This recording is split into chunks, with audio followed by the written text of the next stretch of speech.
بسم اللہ الرحمن الرحیم ناظرین، یہ ہے جموں کشمیر ڈیجیٹل. آپ دیکھ رہے ہیں شہزاد راٹھور شو. میرے ساتھ آج اسٹوڈیو میں موجود ہیں سینئر صحافی و تجزیہ کار عامر محبوب اور اعجاز عباسی. ناظرین، آج ہم جن ایشوز پہ بات کریں گے ان میں سب سے اہم ترین ایشوز یہ ہے کہ وزیر اعظم چودھری انوار الحق کے خلاف عدالت میں توہین عدالت کی درخواست دائر کر دی گئی ہے. اور یہ توہین عدالت کی دائر کیوں درخواست ہوئی، اس پہ ہم بات کریں گے. اور اس کے علاوہ ہم بات کریں گے جو ایڈاک ججز کا تنازع ہے. ایڈاک ججز کی تعیناتی چیف جسٹس سپریم کورٹ اور صدر آزاد کشمیر آئین کے آرٹیکل 42(8)(a) کے تحت ان کا اختیار ہے. Chief justice Azad Kashmir supreme court جب بھی چاہیں کہ انہیں ہائی کورٹ میں کوئی ایڈاک جج تعینات کرنا ہے تو وہ صدر ریاست کی منظوری سے ایڈاک جج کرتے ہیں. تو اس عمل کو جو واضح طور پر آئین کے آرٹیکل 42(8)(a) میں موجود ہے، اس کو متنازع کون بنا رہا ہے، اس کے پس پردہ عمل کیا ہیں، اس پہ بھی ہم تفصیل کے ساتھ بات کریں گے. اس کے علاوہ ہم بات کریں گے جو سابق وزیر اعظم آزاد کشمیر سردار عبدالقیوم نیازی اور خواجہ فاروق احمد کے حلقوں میں اور چودھری علی شان سونی کے حلقوں میں جو تعمیراتی اسکیمیں کاٹی گئی ہیں، کٹوتی کی گئی ہے اور ان کو کہاں پہ منتقل کیا گیا. اس پہ السلام علیکم جناب اعجاز بھائی صاحب. سب سے پہلے میں آپ سے سوال کروں گا، یہ جو سابق وزیر اعظم سردار عبدالقیوم نیازی صاحب نے ایک درخواست دی ہے عدالت میں کہ عدالتی حکم کے باوجود محکمہ تعمیرات عامہ کے افسران نے ابھی تک PC1 اور جو DWP کی اسکیمیں ابھی تک انہوں نے ان کی منظوری نہیں دی اور وہ حکومت کے خلاف توہین عدالت کی درخواست انہوں نے دائر کر دی ہے. تو اس پہ بتائیں کہ کیا معاملات ہیں، یہ جو ہے کیا یہ توہین عدالت چل سکتی ہے؟ کیا تاریخ اپنے آپ کو دہرانے تو نہیں جا رہی کہ کل ایک سال قبل جو سردار تنویر الیاس صاحب کے ساتھ ہوا تھا عدالت کے اندر، انوار الحق کا بھی اس طریقے سے، جبکہ ایک طرف عدم اعتماد کی باتیں اور یہ سیاسی مہم جوئی ہو رہی ہے ان کے خلاف، اور دوسری طرف یہ توہین عدالت. بہت شکریہ راٹھور صاحب. جب تنویر الیاس صاحب کی آزاد کشمیر میں نائلی ہوئی تھی تو اس وقت انوار الحق صاحب آنن فانن بائی چانس وزیر اعظم بن گئے تھے. وہ عمر کے بغیر وزیر اعظم بنے تھے اور انہوں نے پاکستانی حکومت سے جو فنڈ رکے ہوئے تھے ان کی قسطیں واگزار کروائیں اور آزاد کشمیر کے سارے حلقوں میں انہوں نے کو فنڈز کی منظوری دی تھی مختلف سڑکیں اور پروجیکٹ کے لیے. تو 3 حلقوں کو انہوں نے اسپیشلی وکٹیمائز کیا. جو اپوزیشن والے حلقے تھے، ایک قیوم نیازی صاحب کا حلقہ تھا عباس پور، خواجہ فاروق صاحب اپوزیشن لیڈر مظفر آباد والا حلقہ تھا، اور علی شان سونی جو ان کے حریف ہیں، پڑوسی حلقہ ہے ان کا، وہاں انہوں نے کیا. ان تینوں حلقوں کے فنڈ روک دیے تھے اور اس میں میرے خیال میں انوار الحق صاحب بھی نہیں تھے، بلکہ ظاہر ہے کچھ اور پختہ بھی شامل تھی جو ان تین لوگوں کو دباؤ ڈال کر PTI چھڑا کر اپنے ساتھ علی شان سونی صاحب تو PTI میں تھے ہی نہیں نا، ملانے کا پروگرام. ٹکٹ وہی استعمال ہوا تھا، اسی ٹکٹ پر جیتے تھے وہ الیکشن نہیں، لیکن بعد میں وہ سردار تنویر الیاس صاحب کے ساتھ چلے گئے تھے، PTI چھوڑ دی. PTI کا ٹکٹ تھا اور تنویر الیاس صاحب کے ساتھ اس وقت چلے گئے تھے جب تنویر الیاس صاحب نائل ہوئے. وہ ان کی سیٹ ختم ہو گئی تو ٹکٹ تو ان کے پاس ظاہر ہے وہ ٹکٹ پر جیتے تھے اور ظاہر ہے ڈیفیکشن کا آزاد کے یہ فارورڈ بلاک میں نہیں گئے تھے. آپ یہ کہنا چاہتے ہیں کہ فارورڈ بلاک میں لانے کے لیے ساتھ نہیں گئے، لیکن ظاہر ہے تھے وہ PTI کے ٹکٹ پر جیتے تھے. اور باقی دو چلو ان کا تو ہو سکتا ہے اور مسئلہ ہو، لیکن ان دونوں کو ان کا پلان یہ تھا. خواجہ فاروق صاحب کے بارے میں تو یہ بھی کہا جاتا ہے کہ انہیں کہا گیا یا تو آپ وزارت میں تو یا پھر تیار ہو جائیں انتقامی کارروائیوں کے لیے. تو وہ انہوں نے ان کے فنڈ روک دیے تھے اور اس کے بعد انہوں نے وہاں بھی خواجہ فاروق صاحب نے پریس کانفرنس کی تھی اور قیوم نیازی صاحب نے بھی کی تھی اور نہیں کیا. بعد میں اطلاع یہ ہے کہ ان کے فنڈز کے جب شور شرابہ پڑا تو انہوں نے واگزار کیے، کچھ حد تک واگزار کیے، اور بلکہ ان کے فنڈ کاٹ کر اپنے بمبر کے حلقے میں منتقل کرنے کی کوشش. بمبر کے حلقے میں اس وقت اطلاع یہ آئی اور کٹوتیاں کی گئی. مثلا ایک سڑک کی اسکیم ہے، اس میں مختلف چیزیں ہوتی ہیں، مدات ہوتی ہیں، اور مدات کو کم کیا گیا اور وہ فنڈز 12 کروڑ کے قریب تقریباً بعد میں نیازی صاحب کے حلقے میں واگزار کیے. تو جو پورے فنڈ باقی حلقوں کے بالکل برابر واگزار نہیں کیے، تو اس کے حوالے سے اطلاع یہ ہے کہ ان کے خلاف توہین عدالت کی درخواست قیوم نیازی صاحب نے دی ہے.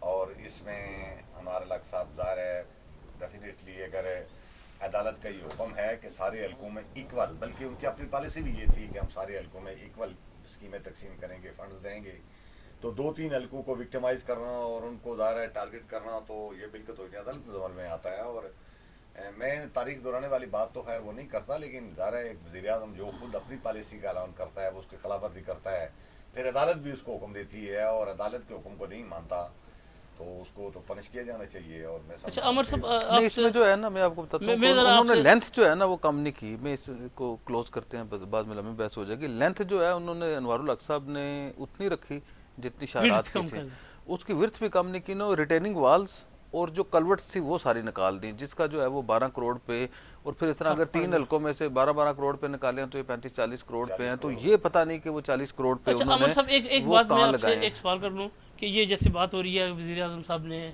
वहाँ बाकी हल्कों के जो मतलब 33 हल्कों में से 3 के रोके तो 30 हल्कों में, आज मैं कोटली से आया हूँ, कोटली सिटी कालका, उसके बाद नाड़ कालका से गुजरा हूँ, उसके बाद मैं सेंसा खेल के 3 हल्के मैंने क्रॉस किए आया हूँ, मरकज़ी शाराब से गुजर के आया हूँ। मैंने कहीं पे एक 4 आने का काम होता है नहीं देखा, कहीं पे कोई कलवट बनते हुए नहीं देखी, कहीं पे कोई रेत बजरी किसी सड़क पे पड़ी हुई नहीं देखी। तो ये 3 हल्के वो हैं जिनके फंड्स रिलीज हुए उन्हें 50 करोड़ पे। तो ये कहाँ पे फिर वज़ीर आज़म साहब कह रहे 46 अरब, ये किस जगह? ये वज़ीर आज़म ने जब मुजफ्फराबाद में अपना जो वो खिताब किया जा रहा था खिताब, जिसमें उन्होंने ख़ास तौर पे आपका जावेद हाशमी साहब का और सरदार जुल्फ़िकार साहब का भी जिक्र किया, तो उसमें जो उन्होंने 46 अरब रुपए का कहा, तो हम उस वक्त से ये कंटिन्यूसली कह रहे हैं कि 46 अरब रुपए अगर शाहरात पे लगे हैं, हमें सिर्फ शाहरात का और लोकल गवर्नमेंट का ब्रेक का जो है ब्रेक डाउन दे देंगे किस किस जगह पे कितने। मैं आपको बता रहा हूँ, मैं 3 हल्कों से आज गुजर के आया हूँ, तो मैंने मतलब कहीं ये पे 4 आने का काम होते हुए नहीं देखा। और दूसरी ये बात है कि ये जो लिंक रोड है, लिंक रोड के ऊपर वो कह रहे हैं कि बहुत छोटी छोटी स्कीमें हैं। एक तो होता है ना स्कीम बहुत बड़ी होती है, 1 किलोमीटर की, आधा किलोमीटर की, 300 फुट की। इन्होंने कह रहे हैं 10-10, 20-20 फुट की जो है स्कीमें भी बनाई हैं। दूसरी ये बात है कि ये इस पे जो इसके ऊपर जब अदालत ने उस वक्त एक्शन लिया था, याद है उस वक्त कर्नल वकार नूर साहब एक इजलास को चेयर कर रहे थे, जब ये बात सामने आई थी, तो उन्होंने कहा था कि ख्वाजा फारूक का, अलीशान सोनी का और क्यूम नियाजी के हल्के के हवाले से तो हमें स्टेट वे कह दिया गया कि इसकी तो बात ना करें, इसकी तो फाइलें पीछे करें। तो उन्होंने फिर जो है वो जो उनकी डेवलपमेंट कमेटी का, जिसमें वो उस वक्त वही वजीर होते थे, तो ये उस वक्त से ये काम शुरू हुआ था और 1 साल हो गया है। और चाहिए तो ये था कि ये स्कीमें मुकम्मल हो जाती और जिस तरह सारे मेम्बरान के साथ सलूक किया जा रहा था, लेकिन ये जो है इनके साथ ज्यादती हुई, जिसके ऊपर जो है वो हाई कोर्ट में गए हैं, क्योंकि बहुत ज़्यादा तवक्को नहीं है, ये रूटीन की बात होती है मेरे ख्याल में, वो फंड वागदार कर देंगे, तो इसे को बहुत ज़्यादा संजीदा भी लेने की ज़रूरत नहीं है। लेकिन बहरहाल एक ये प्रोसीडिंग है, और इसमें अगर साबित हो जाए तो आपको पता है कि तनवीर लियाज साहब, जो शहीद साहब, इस तरह माजी में बहुत सारी मिसालें हैं कि जो लोग तनवीर लियाज साहब मारे गए थे अपने ओवर कॉन्फिडेंस की वजह से। अब अनवारुल हक साहब भी उसी स्टेट ऑफ माइंड से गुजरे, वो ओवर कॉन्फिडेंस है उन्हें कि मेरी एजेंसियां मेरी कुछ नहीं कर रही हैं। बात नहीं समझ रहे, मगर तनवीर लियाज में तो कॉन्फिडेंस था ही नहीं ना। नहीं, ओवर कॉन्फिडेंस तो थे। ये तो जितने ये जिस लेवल पे ये कॉन्फिडेंस है, दूसरी ये बात है, ये सिर्फ खाली कॉन्फिडेंस इसका लेवल वो नहीं है, बल्कि ये पब्लिकली एक बात है कि इनकी हमायत हासिल है, और वो हमायत जो है वो रेड लाइन क्रॉस करके हासिल है। मैं रेड लाइन के ऊपर हमायत सब लोगों को हासिल रही है, सारे वज़राए आज़म को हासिल रही है। ये अच्छी बात है कि इस्टेब्लिशमेंट को, अदलिया को, और वो जो है उसे एक पेज पे होना चाहिए। लेकिन आप ये देखना, तनवीर लियाज जो है वो चीखो पुकार करते थे, वो स्टे ले आया, वो स्टे ले आया, वो स्टे ले आया। आज आपने सुना है कभी किसी को हाई कोर्ट ने स्टे दिया हो या सुप्रीम कोर्ट ने स्टे दिया हो? सुप्रीम कोर्ट के चीफ जस्टिस ने उस वक्त बुला के सारे स्टे खत्म करवाए थे कि अगर ये क्या मामला है कि अदलिया की ज़ाहिर उस वक्त बदनामी हो रही थी। तनवीर लियाज साहब तो नायल हो गए, लेकिन अदलिया के ऊपर तो एक वो सारे स्टे खत्म कराए गए थे। अब किसी को स्टे नहीं मिलता, ना हाई कोर्ट में, ना सुप्रीम कोर्ट में। इसी तरह जो है वो अगर इस्टेब्लिशमेंट तनवीर लियाज साहब के उस वक्त खिलाफ हुई थी तो एक पेज पे नहीं रही थी। अब ये जो है वो इस्टेब्लिशमेंट जो है इनके साथ है। मकसद ये बहुत कम जो है किसी खुशकिस्मत तरीन हुक्मरान को ऐसे हालात मिलते हैं कि अदलिया भी उस पेज पे हो, और क्या कहते हैं, इस्टेब्लिशमेंट भी उस फौज पे हो, और जो है वो हुकूमत भी जो है वो कर रहे हो। अच्छा अब्बासी साहब, ये जो इन्होंने वज़ीर आज़म ने दावा किया कि वो 46 अरब रुपया खर्च कर चुके थे अमीर तरक्की की मद में, तो क्या आप समझते हैं कि जब इनकी हुकूमत चली जाएगी तो इनके खिलाफ करप्शन के स्कैंडल सामने आएंगे? पैसा गया कहाँ पे? क्योंकि कागजों में तो, फाइलों में तो हर चीज़ ब्लैक एंड वाइट में मौजूद होनी चाहिए। मेरा हल्का है, अपनी मददाब के तहत लोगों ने लाख रुपए खर्च करके एक सड़क के ऊपर ट्रैक डाला हुआ था। उस सड़क का आधा किलोमीटर टेंडर हुआ, वो ट्रैक जो हमारे अपने पैसों डाला था वो उखाड़ कर वहाँ सोलिंग करके इनका ठेकेदार भाग गया। सारा काम बंद है। मेरे आसपास 3-4 और सड़कें बंद हैं। मैं ये नहीं, सारी आज़ाद कश्मीर के लोग पूछते हैं कि अनवारुल हक साहब जो 46 अरब की बात करते हैं, बताएं तो सही 46 अरब किस पर खर्च हो रहा है? कौन कौन सी सड़कें बन रही हैं, बन रही है, तामीरात में कौन सा काम हो रहा है, शराब में पैसा कनाडा तो मुंतकिल नहीं हो रहा जहाँ पे इनका भाई एक ओ कानून नहीं जी नहीं नहीं आखिर कहीं तो जा रहा है ये तो पैसा। ये तो पैसे जो है हलाल आप तो जा इस बात नहीं नहीं रहा। समझ रहे हैं ये इमरान को ये तो इमरान को पैसे आते हैं। इमरान बता सकते हैं आप ना। ये बात नहीं समझ रहे, ये पैसे हर हल्के में तकसीम हो गए हैं। अब हल्के में ज्यादा से ज्यादा गड़बड़ हो रही है जिसकी तहकीकात वज़ीर आज़म खुद कर रहे हैं कि भाई काम क्यों नहीं हो रहा। इसमें ज्यादा से ज्यादा 40 अरब रुपया भी लग रहा है, वो कह रहे हैं मैंने 40 अरब जारी कर दिया है, उसका सड़क पर उस पर जमीन पर कोई काम नहीं हो रहा, तो पैसा तो कहीं आगे पीछे जा रहा है ना।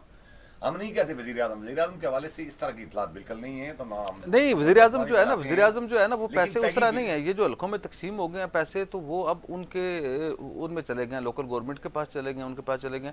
ज़्यादा से ज़्यादा ये हो सकता है कि वज़ीर आज़म है, वज़ीर आज़म का हल्का है, तो उसमें बाकियों को अगर 50-50 करोड़ मिले हैं तो उन्हें अरब मिल गया हो, यही हो सकता है ना। नहीं फिर वो पैसा जाएगा, सड़क बनेगी नहीं तो आखिर पैसा कहाँ पे जाएगा। मैं ये कह रहा हूँ वो तो फिर इमरान का हिसाब होता है ना, फिर मुश्ताक जंजुआ साहब। और देखे ना, एक तो ये बात तय है ना कि अनवारुल हक साहब, अगर जिस तरह एजाज बाजी साहब ने एक बड़ा इंकशाफ किया अपने प्रोग्राम में हमारे लिए, ये तो पता था हमें कि जी वो लेके गए इम्तियाज़ साहब को, इम्तियाज़ साहब के साथ जो है वो उन्होंने कहा, तो उनके कहने पर ट्रक छोड़ाइए। इस बात की मुझे भी छोटी मोटी इन्फो, लेकिन इन्होंने कहा जी कि इन्हें शायद एजाज बाजी साहब ने जिक्र किया या किसने जिक्र किया कि वो वज़ीर आज़म उन्हें सेक्रेटरी इम्तियाज़ को साथ लेके सरदार दीक के घर लेके गए साथ, और फिर सिफारिश कराई। और इसी तरह जो है वो कल इनसे पूछेंगे ना, ये मुश्ताक जंजुआ साहब इसी काम के लिए है ना कि पूछें, बताएं कि जी ये जो 46 अरब रुपए हैं वज़ीर आज़म के किधर खर्च हुए हैं। तो ये अगर बताएंगे तो ज़्यादा बेहतर और मुनासिब बात तो यही है कि लोगों के सामने ब्रेकअप आ जाए ना, कि आपने एक हल्के में 50 लाख रुपए दिए, शहजाद राठौर साहब की सड़क के ऊपर 30 लाख दिए हैं, एजाज बाजी साहब की सड़क के ऊपर 50 लाख रुपए दिए, राजा कफील साहब की सड़क पर 75 लाख रुपए दिए, 75 लाख का काम हुआ नहीं हुआ, ये तो बड़ी सीधी सी बात है। और जिस तरह लोकल गवर्नमेंट की स्कीमें हैं और जो लोग उसके इंचार्ज थे, उनके जो इनके आपके कहने का मतलब अगर करप्शन हुई भी तो उसमें वज़ीर आज़म अनवारुल हक का हाथ नहीं होगा। नहीं, मैं ये नहीं कह रहा हाथ हर वज़ीर आज़म, मैं तो एक ज़ाती तौर पे उसे माली तौर पे करप्ट नहीं समझता। नहीं है। मैं मेरी ज़ाती राय है, माली तौर पे उनकी सर इमरान खान भी जब तक गया नहीं था तो यही था कि माली तौर पर, बाद में आगे सामने गोगी आंटी आगे, पिंकी पिरनी आगे, ये सूरत-ए-हाल है। अब ये इनकी गोगी आंटियां और पिंकी पिरनी जब बाहर निकलेंगी तो पता चलेगा। उनके जो है ना वो ज़हनी जो है इश्यूज हैं, वो ज़हनी तौर पे सख्त गिर आदमी हैं, या अपने मौक़िफ़ के ऊपर, गलत के ऊपर, सही के ऊपर डट जाना, मकसद छोटा मोटा जो है वो लोगों को इस्तेमाल करके फेंक देना, इस तरह के इश्यूज हैं। लेकिन खुद जो है वो अनवारुल हक जो है वो करप्शन में मेरा ख्याल है सर बात ये आपका दावा मैं समझ मानता हूँ, लेकिन इनके बारे में भीमबर में जो है कि शामलात, खालसे, इसमें ये तुला रखते हैं ये चीजें खाने में। देखे ना ये इनको लोग उनके हल्के के लोग शामलाते खाने वाली बुला कहते हैं। मैं कह रहा हूँ तनकीद करने वालों के लिए ये प्लेटफॉर्म हाजिर है ना। आप हम रोजाना बैठ के वज़ीर आज़म अनवारुल हक के ऊपर तनकीद ही करते हैं ना, उनकी तारीफ। मतलब मैं जब भी अनवारुल हक की तस्वीर देखता हूं तो मुझे ऐसे शामलात खाने वाली बला मेरे सामने आ जाती है। आपका वो तो आप इतलात इनके बारे में फिर आप जो है नहीं फिर आप बिम्बर में जाके, ये पहले की बात है, बिम्बर में जाके आप तहकीकात करें और इस तरह प्रोग्राम करें ना, कोई ऐसी बात तो नहीं है। अनवारुल हक साहब की ये जिम्मेदारी बनती है कि वो 40 अरब रुपए के इजाज़त शुमार कौम के सामने पेश कर रहे हैं, इसकी तहकीकात करें, ये पैसा कहाँ है, उन्होंने जारी किया है तो बिल्कुल किया होगा, जिन डिपार्टमेंट्स को उन्होंने दिया है उनके पास भी गया होगा, आगे पैसे कहाँ गए हैं ये उनकी जिम्मेदारी बनती है। अच्छा अमर साहब, अब ख्वाजा फारूक साहब जो अपोजिशन लीडर हैं उन्होंने भी अंदिया दिया है कि वो भी जो अपने हल्के की स्कीमें, अब्बासपुर उस्मानी का भी उन्होंने जिक्र किया कि जो वाज़ेह अदालती अहकामात के बावजूद अभी तक DWP या ये इस तरह की वो आगे काम चल नहीं रहा, तो वो अगर अगली तारीख पेशी है जो हाई कोर्ट में, उसमें अगर जो मुतल्लिका जो हुकाम है उन्होंने ना पेश की दस्तावेज़ात, तो वो भी हुकूमत के खिलाफ तौहीन अदालत का मुकदमा, चूँकि अदालत ने वाज़ेह हुक्म दिया। लेकिन अभी ये हाई कोर्ट में मैटर है, हाई कोर्ट के बाद अगर हाई कोर्ट उनका मौक़िफ़ नहीं मानती इसकी न्याज़ी साहब का और उसका, तो फिर वो सुप्रीम कोर्ट में भी जा सकते हैं। तो ज़ाहिर है वो किसी न किसी तौर पे देखें ना, सियासी कारकुन जो है वो दरवाज़ा खटखटा सकता है ना। अब आज़ाद कश्मीर में प्रैक्टिकली जो है वो मार्शल लॉ है, आज़ाद कश्मीर में प्रैक्टिकली कोई जमहूरी हुकूमत नहीं है, आज़ाद कश्मीर में मेमरान की हुकूमत नहीं है, एक शख्स की अमरीत है, उसे कुछ लोगों का सहारा है, उन्हें उसे कुछ लोगों की मकसद गैर ज़रूरी हिमायत हासिल है। तो क्या आप समझते हैं कि पाकिस्तान में जब वफाक में तब्दीली आ जाएगी ज़रा चेयरमैन सेनेट के इलेक्शन तक, उसके ऊपर बहुत सारे प्रोग्राम हो चुके हैं, अभी उसके ऊपर काम हो रहा है। ज़ाहिर है वो वक्त के साथ जब आपके देखे ना, एक तो ये मनजानिब अल्लाह होता है, मैं जब तक आपके मुकद्दर में इक़्तिदार है उस वक्त तक आप होते हैं। आप ये देखें ना, मैंने एक बार मैं दुबई में मुशर्रफ साहब को मिला, किसी दोस्त ने कहा कि मुशर्रफ साहब को मिलने जाएं, तो अमेरिका से आए हुए थे, तो हम मुशर्रफ साहब को मिलने गए, तो मैं उस मुशर्रफ को देखूं जो नहीं उस वक्त मुक्के लहराता था, और वो मुशर्रफ जो मकसद لال مسجد کے اوپر چڑھ گئے تھے، وہ مشرف جو جب وہ اللہ تعالیٰ معاف کرے، اور جب میں نے ان کی بے بسی دیکھی تو میں آپ یقین کریں بہت انسان جو ہے یہ تو چیزیں جو ہیں یہ بڑی چھوٹی سی چیزیں ہیں نا، اقتدار سے اقتدار تو آنی جانی چیز ہے، تو یہ بڑی خطرناک سی صورتحال ہوتی ہے. یہ انسان جب اقتدار میں ہوتا ہے تو اسے نظر نہیں آتا، نہ اپنا نظر آتا ہے نہ پرایا نظر آتا ہے، تو یہ روٹین کی بات ہے. یہ شخصی آمریت جو ہے یہ بھی ختم ہو جائے گی ایک ٹائم کے اوپر. اچھا اب ہم بات کریں گے ایڈاک جج کی جو تقرری پہ جو اسے متنازع بنانے کی کوشش کی جا رہی ہے، حکومت کی سازش بے نقاب ہوئی ہے، کس طرح وزیر اعظم چودھری انوار اللہ کھل کر سامنے آئے اس تقرری پہ، چیف جسٹس سپریم کورٹ کے خلاف کھل کر سامنے آئے. حالانکہ آئین کے آرٹیکل 42(8)(a) میں یہ واضح طور پر درج ہے کہ سپریم کورٹ کا چیف جسٹس جب بھی چاہے اسے ضرورت محسوس ہو تو وہ صدر ریاست کی منظوری سے ایڈاک جج کی تقرری کر سکتا ہے. یہ واضح طور پر اس میں کوئی ابہام نہیں ہے، لیکن یہ ابہام پیدا کیا جا رہا ہے. یہ ابہام کیوں پیدا کیا جا رہا ہے اور کون کر رہا ہے؟ اس کے جو تو یہ پس بات پردہ ہے عمل اس کے اوپر آپ کو بتاؤں کہ وزیر اعظم آزاد کشمیر نے جو ہے مس لیڈ کیا. ایک تو ایجنسیز کو مس لیڈ کیا، اس کے بعد صدر آزاد کشمیر کو مس لیڈ کرنے کی کوشش کی اور فیڈرل گورنمنٹ کو مس لیڈ کرنے کی کوشش کی. اس کے اوپر ہم نے پروگرام کیا، لیکن تحقیق یہ ہے کہ جب ہم نے آئین کھولا تو اس کا جو صفحہ 54 ہے اس میں جو آرٹیکل 42 ہے اس کا جو سب آرٹیکل ہے 8A اس میں کچھ چیزیں کلیئر ہیں. ایک تو اس میں یہ بات کلیئر ہے شہزاد راٹھور صاحب کہ جب آئین جو سپریم کورٹ ہے کیا، چیف جسٹس اور 2 جج میں 3 ججز کے اوپر مشتمل سپریم کورٹ، اب 3 جب جج موجود ہیں تو اس کا مطلب ہے کہ مکمل ہے سپریم کورٹ.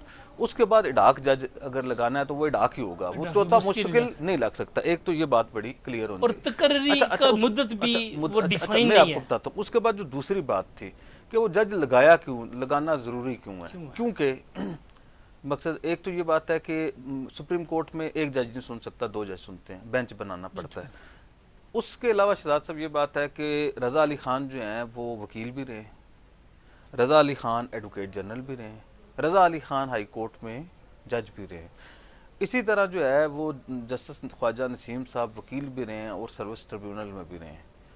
اور اب یہ صورتحال تھی کہ قتل سمیت بے شمار ایسے مقدمات تھے جس میں کوئی مقصد یا ایڈوکیٹ جنرل کے طور پہ پیش ہوئے تھے یا ہائی کورٹ میں جج کے حیثیت سے پیش ہوئے تھے یا وہ وکیل کی حیثیت سے کر رہے تھے. تو یہ ایک کیسز تھے جس کی تعداد ابتدائی طور پہ 25 تھی، اور یہ کافی عرصے سے جب سے یونس طاہر صاحب چلے گئے تھے اس وقت سے لے کے ابھی تک یہ کیسز پینڈنگ تھے اور سنے نہیں جا رہے تھے. اور لوگ جو ہے کنٹینیوسلی ہمیں بھی کہہ رہے تھے، عدالتوں کو بھی خط لکھ رہے تھے. باہر ایک بار میں ملک سے باہر گیا ہوا تھا، انہوں نے بھی کہا کہ جی 2 چیزیں بڑی ضروری ہیں، ایک تو آن لائن ہماری گواہیاں ہونی چاہیے، ایک یہ بات ہے کہ ان کا بینچ نہیں ہے تو ہمیں یا جب تک ان کا بینچ نہیں ملے گا تو انصاف نہیں ملے گا، اگر کوئی اندر ہے تو وہ اندر رہے گا. اس طرح کی جو صورتحال تھی ان کو ڈسپوز آف کرنے کے لیے وہ تھا. اب اسے متنازع بنایا اور اس وقت جو ہے یہ کہا گیا کہ یہ اس کو جو ہے نا وہ اس کے لیے مخصوص پیریڈ ہونا چاہیے تھا، اور حکومت کا یہ خیال تھا، انور الحق صاحب کا خیال تھا کہ یہ پاکستان کی حکومت کا حق ہے اور وزیر اعظم پاکستان کے حق کے اوپر شاید صدر آزاد کشمیر اور چیف جسٹس سپریم کورٹ جو ہے وہ مل کے کر رہے ہیں. وہ پھر وہ بالکل نہیں کرنے کے لیے تیار تھے، انہوں نے سیکٹری لا نہیں لگایا ہوا تھا، تو وہ پھر بڑی زور زبردستی کے ساتھ مقصد ہوا. لیکن میں آپ کو یہ آئین کے جو آرٹیکل ہے، اگر آپ کے پاس 2 منٹ ہیں تو میں اسے آپ کو بتا دوں. اس کی ایک ہسٹری ہے. ایک تو یہ بات ہے کہ آزاد کشمیر میں آج تک 11 ڈاک ججز لگے ہیں، اور وہ جو 11 ڈاک ججز لگے ہیں اس میں جو پہلے ڈاک جج لگے ہیں وہ 18 اکتوبر 2006 کو سابق چیف جسٹس خواجہ شاد احمد صاحب لگے. ان کی جو تقرری ہے اس کے لکھا ہوا تھا for such period as the chief justice میں کنسیڈر پراپر. اس کے بعد 2008 میں جسٹس اعظم خان جو سابق چیف جسٹس سپریم کورٹ ہیں ان کی تقرری عمل میں لائی گئی. ریاض اختر چوہی صاحب نے ان کی تقرری کی تھی، اور اس وقت راز ذوالقرنین صاحب جو ہیں وہ صدر آزاد کشمیر تھے. اس میں بھی لکھا ہوا ہے for such period till his service are required by the chief justice. کہ مدت کا تعین نہیں تھا، اس میں لکھا ہوا یہ لکھا ہوا. اسی طرح جو ہے جسٹس منظور گیلانی صاحب جو اس کے بہت بڑے نقاد آ کے، اور یہ جو ایشو ہوا ہے اس پبلکلی جو بنانے میں وہ کردار تو نہیں، ان کا اپنے موقف ہے. منظور گیلانی صاحب کیونکہ بہت لان نوئنگ آدمی ہیں، اور جب وہ بات کرتے ہیں تو لوگ یہ سمجھتے ہیں کہ جی یہ بہت اہم بات ہے اور ان کی اتھارٹی ہے. بلکہ اس دن ہم جب پروگرام کر رہے تھے وہ میں نے کہا جی جسٹس گیلانی صاحب کے حوالے سے، انہوں نے بھی ایک تقرری کی تو کفیل صاحب کا خیال تھا کہ ہمیں اسے دیکھ لینا چاہیے. وہ پھر اس وجہ سے کہ جسٹس گیلانی صاحب کیونکہ ہمارے کالم نگار بھی ہیں، ہمارے قابل احترام بھی ہیں اور سارا کچھ ہے، تو وہ پھر میں نے وہ اسی لیے یہ قانون دیکھا. تو پھر جب انہوں نے 3 اپریل 2010 کو جسٹس منظور گیلانی صاحب نے جو خود تقرری کی، چودھری محمد ابراہیم ضیاء صاحب یہ چیف جسٹس سپریم کورٹ رہے. اب یہ 3 لوگ ایسے ہیں جن کو جو چیف جسٹس سپریم کورٹ رہے ہیں جو ریٹائر ہوئے ہیں. یہ 3 اپریل 2010 کو ان کی ہوئی ہے for a such period as may be deemed necessary expedient इनके मुफीद ऑब्लिग एक्सपीडिएंट, अल्फाज वही हैं मतलब जब तक वो हैं, मतलब इसमें कोई 10 में नहीं है, ठीक है जी। जरूरी और मुफीद जब एक तो ये बात है कि इन 3 चीफ जस्टिस समेत बाकी जिन लोगों की भी हुई है उसमें किसी जगह पे किसी ने मतलब उन्होंने खुद लिखा हुआ है कि जी इसकी जो तकर्री है उसे लेके जाना चाहिए था आपको कौंसल में। अब उन्होंने खुद भी कौंसल में इब्राहिम जिया साहब की नहीं लेके गए। दूसरी ये बात है कि उनका मौक़िफ़ ये था सोशल मीडिया के ऊपर जो उनका मौक़िफ़ था कि 18वीं तरमीम में वो छेड़ा गया। अब फारूक हैदर साहब का या उस वक्त के जो चीफ जस्टिस साहबान थे, उस वक्त के जजेस जो हैं मौजूद हैं, उनका ये ख्याल है या सबका ये कहना है या आपको भी जाज बाइज साहब कि उस फारूक हैदर साहब ने इस डर से कि ये कहीं बिल्कुल ऐसा ना कर दे, उन्होंने सुप्रीम कोर्ट और अदलिया के इशू को उन्होंने टच ही नहीं किया, उसकी तकर्री को ये पहले करना चाहते थे लेकिन जब ये किया तो इन्होंने उस वक्त क्योंकि फरहत अली मीर साहब थे तो उन्होंने इस इशू को टच ही नहीं। अब अनवर साहब को कीड़े निकालने की आदत है, वो उनका ज़हनी इशू है ना कि वो रात बैठ कर सोचते रहते हैं, साजिश करते रहते हैं, कीड़े निकालते रहते हैं। तो ये कीड़े निकालने की वजह से ये अदलिया आमने सामने आ गए और वफाक के और अदलिया को लड़ाने की साजिश होगी और ये जो है इन्होंने किया। और अब भी वो चाह रहे हैं कि किसी न किसी तरह नहीं, वो अभी भी अनवर हक साहब जो है ना वो पीछे तो नहीं हटते। आपको पता है अनवर हक साहब साजिश ना करें, मैं मुझसे बेहतर अनवर हक साहब को जानता है कि अनवर हक साहब साजिश ना करें अदलिया के खिलाफ अब। और जिस अंदाज से जो हमारे पास इतला है, जिस अंदाज से ये हुआ है सारा कुछ, और अनवर हक साहब पीछे हट जाए, मेरा ये ख्याल है ये मुश्किल होगा। अब मैं आपको बताता हूँ उसके बाद ख्वाजा अताउल्लाह चक साहब की जो तकर्री हुई है 7 दिसंबर 2010 को ख्वाजा अताउल्लाह चक साहब की, इसमें भी for such period till his services are required by the chief justice. इसके बाद 8 मार्च 2012 को सरदार मोहम्मद सादक खान मरहूम साहब जो है वो उनकी जो तकर्री हुई है उनमें लिखा for such period as may be necessary. और उसके बाद जो तकर्री जनाब मसूद शेख साहब जो अभी जिनकी तकर्री हुई है ये पहले भी 2015-16 में 1 साल 7 दिन इडाक जज रहे थे, उसकी तकर्री में for such period as may be deemed necessary लिखा हुआ था। और अब जो है ये जो इसके बाद यूनुस ताहिर साहब की तकर्री हुई जो मौजूदा चीफ जस्टिस साहब ने की थी for such period prayer of the chief justice. मगर ये जो अभी लफ्ज़ लिखा है यही लफ्ज़ जो है player of the chief justice Yunus Tahir साहब के केस में भी था। वो उसमें मेरे ख्याल में वो शायद हमीद साहब भी इसी पे थे, शायद वो पढ़ते हुए कि मिस हो गया for such period as may be deemed necessary. और ये जो है उसका था। और ये जो 8, 9 जो 11 जो है उसमें शायद एक आध रह गया जस्टिस हमीद साहब की, या ये जो था इशू था। अब इसमें एक तो ये बात थी कि ये हो गया, अब मखसूस पीरियड का भी किसी जगह पे इसमें नोटिफिकेशन में जिक्र नहीं है और किसी जगह पे कौंसिल की एडवाइस नहीं ली गई। और इसी तरह जो है अब मेरे पास ये इतला है कि वज़ीर आज़म आज़ाद कश्मीर जनाब वाला उन्होंने चीफ सेक्रेटरी के ज़रिए और इस्टेब्लिशमेंट के बाद लोगों के ज़रिए वज़ारत कश्मीर कौंसिल में रब्ता किया, वज़ारत उमूर कश्मीर में रब्ता किया और उन लोगों ने वज़ीर आज़म पाकिस्तान ऑफिस में जाके रब्ता किया और वज़ीर आज़म पाकिस्तान को बताया। फिर उन्होंने अपने जो कंसर्न जो लॉ डिपार्टमेंट है सेक्रेटरी लॉ से, फेडरल मिनिस्टर लॉ से पूछा और ये तब जाके ये चैप्टर क्लोज हुआ और उन्होंने 1 दिन तक हल्फ भी रुकवाने में कामयाब हुए ऑनरेबल जो जस्टिस है मसूद शेख साहब का। तो ये जो है इसमें बेसिकली जो है वो हुकूमत जो है वो अपनी अना की वजह से और अपनी वो क्योंकि अनवर हक साहब एक सिस्टम के ऊपर उन्होंने कहा शख्सी आमरीत है और वो चाहते हैं कि उनके मुंह से निकला हुआ लफ्ज़ जो है वो इस पिंड को का कानून बन जाए और वो जो आइन बन जाए और वो भिंबर वाली वो जो सोच है कि हर चीज़ को आपने जाके जो है वो तहस नहस कर देना है और दबाना है हर एक को। तो वो मेरा ख्याल है कि उनका रुख जो है वो थोड़ा सा गलत साइड पे आ गया। दूसरी ये बात है कि उसमें जिस तरह इजाज़ बख्श साहब थोड़ी देर पहले ये बात कर रहे थे, ये लोकल जो ट्राइबल इशू है वो मेरे ख्याल आपको शायद ज़्यादा अंदाज़ा है, वही मैं इनसे सवाल करना चाहता। अब अच्छा आप इस पे क्या कहते हैं? और मंजूर गिलानी साहब का चूँकि आपका उनके साथ अच्छा तल्लक है, हमारा बहुत एहतराम करें, उनका वो जो मौक़िफ़ है उस पर कितनी जान है?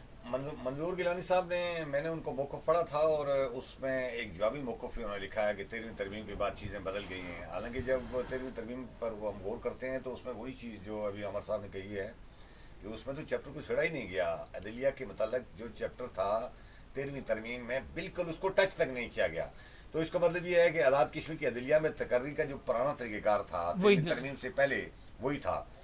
तो मंजूर गिलानी साहब से मेरी बात नहीं हुई तो उन्होंने वैसे ही प्रिंसिपली मैंने उस दिन भी बात की थी कि जब जजेस ने काम एक ही तरह का करना है, एडाक जज ने भी केसों के फैसले कर रहे हैं, मुस्तकिल जज ने केसों के फैसले करने हैं, एडाक जज ने भी तनख्वाही लेनी है, मुस्तकिल जज ने तनख्वाह लेनी है, मसला पेंशन का है या सर्विस सिक्योरिटी का मसला है, तो फिर ये तकर्री में जो 2 अलग अलग तरीके हैं ना इसके ऊपर नज़रसानी की जानी चाहिए। लेकिन इस वक्त जो तकर्री हुई है मसूद शेख साहब की बिल्कुल आइन और हमारे कानून एक्ट 74 के एन मुताबिक है, उसमें कोई दो राय नहीं है सारी।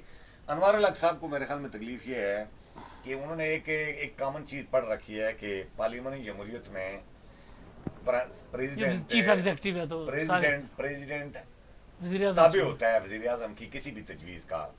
तो इस तरह की चीज़ों में वज़ीर आज़म की तरफ से जाने वाली तजवीज़ क्यों नहीं मानी गई, या वज़ीर आज़म की तजवीज़ गई क्यों नहीं है?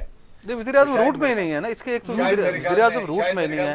मैं इसका बड़ा क्योंकि हुकूमत सियासी हुकूमत शायद वो ये समझते होंगे कि आज़ाद कश्मीर की सुप्रीम कोर्ट 3 अरकान का मुश्तमिल होती है, 3 जजेस पर, वो जजेस हैं अदाफी हैं, तो हुकूमत का बजट इस्तेमाल होगा, बजट हमने देना है, तो यहाँ हमारी मर्जी शामिल होनी चाहिए थी। उन्होंने मुतरादा बनाने की कोशिश या वो कोई अपना जज लगाना चाहते हैं, जैसे पिछली बार वो स्पीकर असेंबली बने थे तो अपने बेनोई को सेक्रेटरी असेंबली बनाया जो आज तक चल रहे हैं, तो कोई अपने किसी रिश्तेदार को या किसी चाचा मामले। एक तो ये बात है कि जज की गुंजाइश नहीं है। मैंने आपको सुप्रीम नहीं, ये डाक जज तो लग ही गया ना, तो उनकी मर्जी है, शायद मेरी मर्जी का शायद जजेस का नहीं होगा, लेकिन वो चाहते हैं कि अदलिया के ऊपर उनका इन्फ्लुएंस हो ताकि कल किसी मुश्किल वक्त में सूरत हाल उनके काम आए, क्योंकि हॉट वाटर में तो वो जाना शुरू हो गए। नहीं, इसमें मैं आपको बताता हूं, ये आ रही है कि उन्होंने ये रुकवाने की कोशिश की है जिसकी वजह से सदर आज़ाद कश्मीर और वज़ीर आज़म के दरमियान भी फासले बढ़े। अच्छा, इसी पे बात है। अच्छा, मैं इससे पहले एक बात कर लूं, कश्मीर अदलिया और वज़ीर आज़म के दरमियान भी फासले बढ़े। अच्छा, इसमें दो चीज़ें हैं। एक तो ये बात सच पीरियड, क्योंकि ये बार बार अदलिया का इशू है, सेंसिटिव, ऐसे डिस्कस करना भी मुनासिब नहीं होता। एक तो ये बात है कि वो जो टाइम फ्रेम है कि जी 3 माह के लिए 2 माह के लिए कर लिया जाए और 25 केसेस हैं, बिलफर्ज ये बात है कि एक तो ये बात है कि उस जज ने सिर्फ वो केस करना है, तो वो अब ऐसे केसेस हैं, रोजाना तो नहीं 25 केस लगाए, रोजाना 1-2 केसेस लगेंगे और उसकी डेट जो है फिर 25 दिन बाद आएगी। एक तो ये बात है कि अगर वो 1 साल के लिए लगाते हैं और 2-3 माह में वो मुकम्मल कर लेते हैं तो बाकी उनसे क्या काम लिया जाए।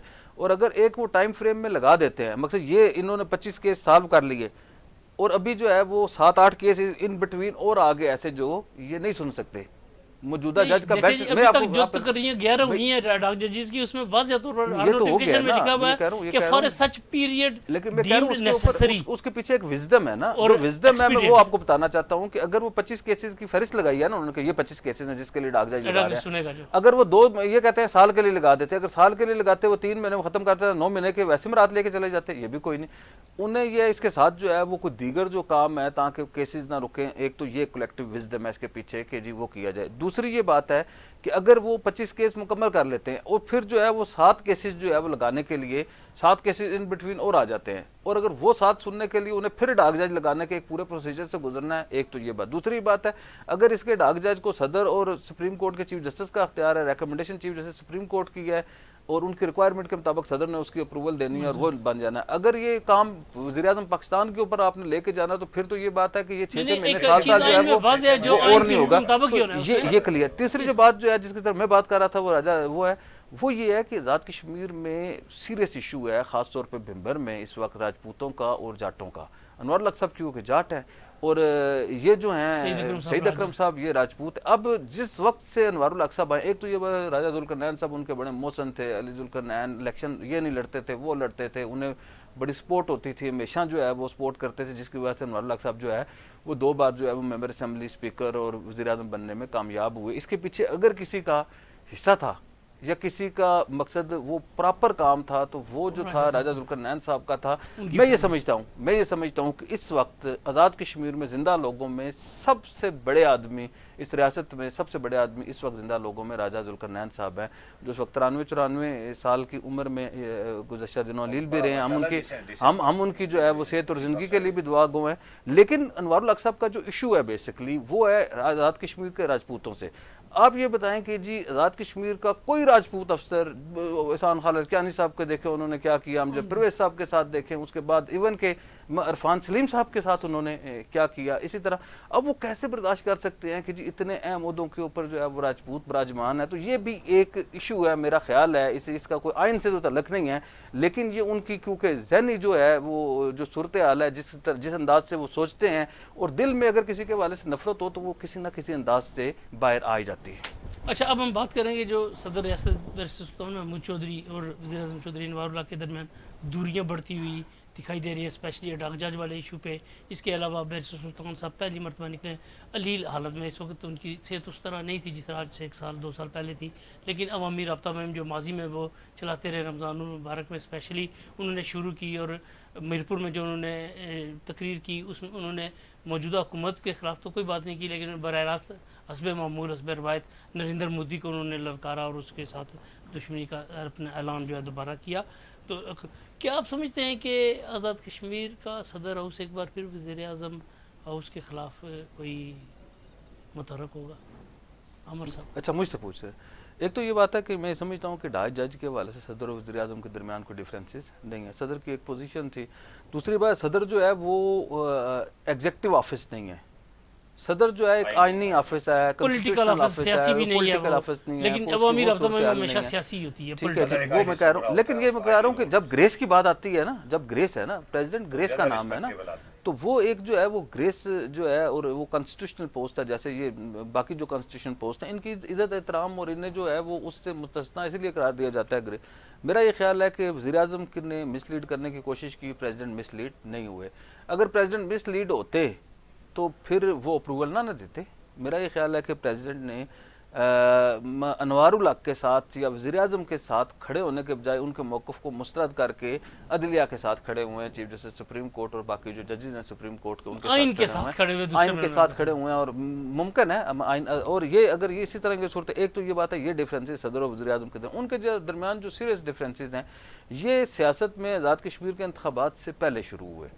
آزاد کشمیر کے انتخابات سے پہلے وہ آپ کو کسی وقت اگر آپ مجھے پتا ہوتا کہ یہ آپ کا ٹاپک ہے اور اس میں آپ نے گفتگو کرنی ہے تو ہمارے پاس بہت خوبصورت گفتگو تھی. انوار الحق کی تقاریر کا مجموعہ کسی نے جو ہے وہ مجھے چھوٹے چھوٹے کلپ بنا کے بھجوائے ہوئے تھے. وہ اگر آپ اسے سنیں کہ جس بےعدگی کے ساتھ اور جس طرح کی گفتگو جو ہے وہ صدر آزاد کشمیر کے لیے یا بیرسٹر سلطان محمود چودھری کے لیے انوار الحق نے کی، جو بعد میں اسپیکر اور صدر رہے اور بعد میں وزیر اعظم اور صدر رہے آپس میں. لیکن میں یہ بتا رہا ہوں کہ جس انداز سے اور جس گراوٹ کے ساتھ انوار الحق صاحب نے اس وقت ان کو اور اپنے جو سیاسی حریف ہیں، چوئی طارق فاروق صاحب ممتاز سیاستدان ہیں، بڑے معتبر آدمی ہیں وہ بھی، اور متعدد بار جو ہے سینئر وزیر بھی رہے ہیں اور آزاد کشمیر کے پارلیمنٹ میں بہت زیادہ بار ان سے رہے ہیں. تو میں یہ کہہ رہا ہوں کہ ان کے حوالے سے اور یہ بیسیکلی یہ جو ان کے درمیان اختلافات ہیں وہ اس وقت کے ہیں اور وہ بہت ہی توہین آمیز رویہ تھا. اور یہی وجہ تھی کہ تنویر الیاس صاحب کہ یہ ساتھ جڑ کے اور انہوں نے بیرسٹر سلطان محمود چودھری صاحب کے خلاف کی. اس کے بعد جب یہ وزیر اعظم بن گئے تو اب میرا یہ خیال ہے کہ ان کے درمیان کوئی رابطہ اس طرح کا نہیں ہے، نہ کوئی کام کاج. ایک تو یہ بات ہے کہ انوار الحق نے جو ہے یہ طے کیا ہوا ہے، یہ انوار الحق نے یہ طے کیا ہوا ہے کہ جی صدر آزاد کشمیر کے ساتھ انہوں نے ان کا کام نہیں کرنا، انکار نہیں کرنا لیکن ان کا کوئی کام بھی نہیں کرنا. تو میرا یہ خیال ہے کہ صدر آزاد کشمیر جو ہے وہ اس وجہ سے انہیں شاید کام کوئی کہتے ہی نہیں ہیں. لیکن یہ بات ہے کہ یہ بات بالکل طے ہے کہ یہ ایک دوسرے کو پسند نہیں کرتے، اور جب ان دونوں کو ایک دوسرے کے خلاف موقع ملے گا یہ ایک دوسرے کو جو ہے وہ رگڑنے کی پوری کوشش کریں گے. اب یہ دیکھنا ہے کہ پلڑا کس کا بھاری ہوگا، کیونکہ آئینی جو اختیارات ہیں وہ تو وزیر اعظم کے پاس ہوتے ہیں. صدر کے پاس جو اختیارات ہیں صدر کے پاس نہیں ہوتے، وزیر اعظم کے پاس ہوتے ہیں. صدر ایک آئینی عہدیدار ہوتے ہیں. تو اس وقت جو ہے وہ وزیر اعظم کا پلڑا بھاری ہے. لیکن وزیر اعظم کی یہ بدقسمتی ہے اور خوش قسمتی بھی کہہ لیں کہ وہ اکیلے ہیں لیکن وزیر اعظم ہیں. اور انوار الحق وزیر اعظم بیرسٹر سلطان کے ساتھ بہت سارے لوگ ہیں، بہت سارے ممبران ہیں، ہمیشہ ان کا آزاد کشمیر میں گروپ رہا ہے. انوار الحق صاحب ایسا سٹاف ہے جن کی بمبر سے باہر رسائی نہیں، اپنے حلقے سے باہر اتنی رسائی نہیں ہے. بیرسٹر سلطان محمود چودھری کی نہ صرف آزاد کشمیر پاکستان بلکہ دنیا بھر میں انہیں لوگ جانتے ہیں. لیکن اس کے باوجود یہ سیاست کی ستم ظریفی ہے کہ وہ وزیر اعظم نہیں بن سکے، صدر بنے. اور یہ جو ہے ایک ووٹ کے اپنے اکیلے ووٹ کے ساتھ جو ہے وہ وزیر اعظم بن گئے، اور جب یہ اقتدار سے اتریں گے پھر یہ اکیلے رہ جائیں گے. اچھا اب ایسا وقت چونکہ اب کم رہ گیا تو آپ اس پہ جو بیرسٹر سلطان محمود چودھری اور انوار الحق کے درمیان دوریاں بڑھ رہی ہیں، آپ کی کیا اطلاع؟ میری رائے یہ ہے کہ بیرسٹر سلطان محمود صاحب نے بہت اچھا گڈ جسٹس دیا تھا. انوار الحق صاحب کو سپیس مہیا کیا انہوں نے. انوار الحق صاحب کو اس سے فائدہ اٹھانا چاہیے تھا، بجائے فائدہ اٹھانے کے انہوں نے نہ صرف بیرسٹر سلطان محمود کو بلکہ آزاد کشمیر کے سارے سسٹم کو بیکار کرنے کی کوشش کی. اب انوار الحق صاحب نے جو خرابیاں آزاد کشمیر میں سسٹم کے خلاف کر کے پیدا کی ہیں ان پر کوئی ان کا ساجھیدار نہیں بنے گا. حتیٰ کے درمیان میں آپ کو شاید یاد ہوگا، عامر صاحب کو زیادہ پتہ ہے، نئی سیاسی پارٹی جو بنا رہے تھے اس میں بیرسٹر صاحب نے بھی ان کو مجبوری کی، شاید کسی مجبوری کے عالم میں یا جس طرح بھی تھا ان کو سپیس دینے کی کوشش کی تھی. لیکن وہ انوار الحق صاحب نے قدم قدم پر जिन लोगों ने इनके साथ वफा की, इनके साथ खड़े हुए, उनके साथ बेवफाई की, उनके साथ धोखेबाजी करने की कोशिश की, अब इस वक्त पोजीशन ये है कि सारी एग्जेक्टिव पावर, सारी मालियाती पावर रखने के बाद अनवार अल्लाह बिल्कुल नाकाबिल एतमाद आदमी ठहर चुके हैं। और आज़ाद कश्मीर में हमें उनके करीब तीन जो इत्यादि तो नज़र आते हैं, वो भी उनके ऊपर एतमाद करने के लिए तैयार नहीं है, जिनमें सदर आज़ाद कश्मीर, नून लीग वाले, पीपल्स पार्टी वाले कोई तैयार नहीं है बिल्कुल, और उनका बोझ उठाने के लिए कोई तैयार नहीं है। बहुत शुक्रिया इसमें एजाज इसमें भाई। एक बात रह गई है। एक तो ये बात है कि जो जितने फंड जारी हुए हैं उसमें पब्लिक सेक्टर सारे को नज़रअंदाज करके सिर्फ रोड्स को दिया गए पैसे और लोकल गवर्नमेंट को दिए गए, और रोड्स और लोकल गवर्नमेंट के महकमों में इनके वजीर जो हैं शायद उनके ऊपर कोई मैं इल्ज़ाम नहीं लगा रहा क्योंकि उन्होंने तो पैसे डिस्पर्स कर देने हैं, लेकिन ये बात है तारीख में पहली बार ये हुआ कि ठेकेदारों को पैसे देने के लिए कहा गया कि वो एमएलए जिस ठेकेदार को कहेगा जितने पैसे उसको देने का पाबंद अख्तियारात लिए गए और वो कोर्ट अदालत में गया। और लोकल गवर्नमेंट के पैसे शहजाद राठौर साहब वो कह रहे हैं कंटिन्यूसली जो है वो 2-3 बंदे मिल के खा रहे हैं, जिसमें सियासतदान भी शामिल होता है, लोकल सियासतदान और सब लोकल सियासतदान भी शामिल होता है, एक जो है एडी शामिल नहीं, होता है और उनका काम होता स्टाफ नजर होता है। नहीं आ रहा, ठीक फिर है, किस तो तरह पैसे ये खा रहे हैं। पैसे एक तो disburse ये बात कैसे है। हो रहे हैं? अब बिल्डिंग का जो महकमा है उसके ऊपर कंसंट्रेशन होना चाहिए था ना। अब बिल्डिंग का जो महकमा है वो उसके ऊपर जो है उसके फंड ही रिलीज नहीं कर रहे। अनवारुल हक साहब 1 साल हो गया है, अगर वो ब्रेकअप दें कि जी उन्होंने बैरिस्टर सुल्तान महमूद के जो साहबजादे हैं जिन्हें वजीर बनाया हुआ है यासिर सुल्तान साहब को, उनके महकमे में इनकी बेहद मुदाखलत है, उनके महकमे में ये फंड्स ही नहीं जारी कर रहे, उनके सारे जो है बिल्डिंग के प्रोजेक्ट रुके हुए हैं, और इसी तरह सड़कों के भी जिन्हें दिए हैं वैसे तो वो भी नहीं चल रहे, लेकिन इनको पैसे ही नहीं दिए जा रहे। ऊपर से ये बात है उन्होंने कोशिश की है जो अनवारुल हक साहब के लोग हैं, जो बैरिस्टर सुल्तान महमूद चौधरी का ग्रुप है, उनको उन्होंने टाइट किया, उनके ऊपर अपने मुख पर छोड़ दिए, उनके सेक्रेटरी उनकी मर्जी के मुखालफ लगाए, मकसद कोशिश की कि किसी ना किसी तरह उन्हें टाइट करें। और क्योंकि उसके साथ उस वक्त अनवारुल हक साहब के साथ एस्टेब्लिशमेंट बहुत बुरी तरह खड़ी थी, तो वो लोगों ने जो है अपनी इज्जत बचाने की खातर और टाइम गुजारने की खातर, और वो जो टाइम है अब जो है वो जो एक ब्लैक मेलिंग का टाइम था वो सियासतदानों का अब निकल गया। अब मेरा ये ख्याल है कि वो ब्लैक मेलिंग जो है वो उल्ट होगी। अभी भी जो है अनवारुल हक साहब जो है, उस दिन राया कफील साहब ने एक बहुत खूबसूरत तजिया किया, उनका एक 4-5 लोगों का ग्रोह है जिन्हें उन्होंने किसी तरह ब्लैकमेल कर लिया है। अब उन ब्लैकमेल लोगों को कभी ये कहते हैं कि यासीन साहब को भी वही दिखा रहे हैं, फैसल राठौर साहब को भी वही दिखा रहे हैं, शाह गुलाम कादर साहब को भी वही दिखा रहे हैं, हाजी याकूब साहब को भी वही दिखा रहे हैं, और बाकी लोगों को वही दिखा रहे हैं कि अगर आप मैं नहीं तो फिर आप, मैं नहीं तो फिर आप, मैं नहीं तो फिर आप। और जिसने 4 लोग बैठ के और उन्होंने आपस बता में बैठ दिया के बात कि होगी, हमें ये ये 4 वही हैं, एजाज बासी, आमिर महबूब, शहजाद राठौर और राजा कफील, तो फिर क्या होगा। चलिए नाज़रीन, ये था आज का प्रोग्राम। हमने बात की बैरिस्टर सुल्तान और चौधरी अनवारुल हक के दरमियान जो दूरियां बढ़ रही हैं, जो इनके दरमियान डॉग जज की तैनाती पे जो मामला खड़ा हुआ, इसके अलावा जो आइनी सूरत हाल इसके ऊपर कह दिया अमर साहब ने बड़ी वजाहत के साथ, जो माजी में डॉग जजेस तैनात होते रहे उनकी तैनाती के नोटिफिकेशन पढ़कर सुनाए कि किस तरह इसमें मुद्दत का तयन नहीं है, ये चीफ़ जस्टिस की जो है स्वाबदीद पे है, ये किस तरह चीफ़ जस्टिस इसकी करता है और तहरीक और सदर मंजूरी देता है, इसमें वज़ीर-ए-आज़म का कोई तल्लुक़ ही नहीं था। वज़ीर-ए-आज़म ने इसको मुतनाज़ा बनाने की कोशिश की और फिर ये साजिश पे नाकाब हुई। इसके अलावा हमने तौहीन अदालत की जो दरख्वास्त दायर हुई हुकूमत के ख़िलाफ़, वज़ीर-ए-आज़म के ख़िलाफ़, उसके ऊपर हमने बात की। आपके कमेंट्स का इंतज़ार रहेगा कमेंट सेक्शन में। इंशाअल्लाह जल्दी आपके साथ किसी दूसरे प्रोग्राम आपके सामने हाज़िर होंगे। अल्लाह।